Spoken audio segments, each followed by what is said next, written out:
મારા ઘણા પેશન્ટ મને કહે છે સરગવો એટલે કે ડ્રમસ્ટિકનો સૂપ સારો લાગતો નથી, પણ આજે હું એક ઉપાય લઈને આવ્યો છું કે જેના કારણે તમને આ સૂપ ટેસ્ટી પણ લાગશે અને તમારી ઇમ્યુનિટીમાં જબરજસ્ત વધારો કરશે. સૌથી પહેલાં સરગવાને વ્યવસ્થિત ધોઈ અને નાના નાના ટુકડા કરી લો. હવે કુકરમાં 2-3 સીટી વગાડી અને વ્યવસ્થિત બાફી લો. જ્યારે તે ઠંડુ થઈ જાય તો એને મિક્સરમાં નાખીને એક સ્મૂથ પેસ્ટ બનાવી લો. પછી આ પેસ્ટને ગરણીથી વ્યવસ્થિત ગાળી લો કે તેના કૂચા બધા નીકળી જાય. બસ આપણા ડ્રમસ્ટિક સૂપનો બેઝ તૈયાર છે. હવે એક પેન લો, એમાં થોડું તેલ ગરમ કરો, એમાં ઝીણું સમારેલું લસણ, થોડું આદું અને લીલા મરચાં નાખી અને વ્યવસ્થિત સાંતળી લો.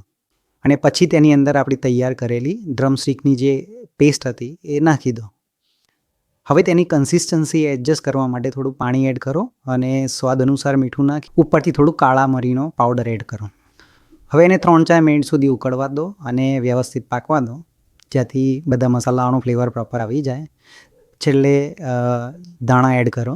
બસ આ છે તમારો સ્વાદિષ્ટ ડ્રમસ્ટિક એટલે કે સરગવાનો સૂપ.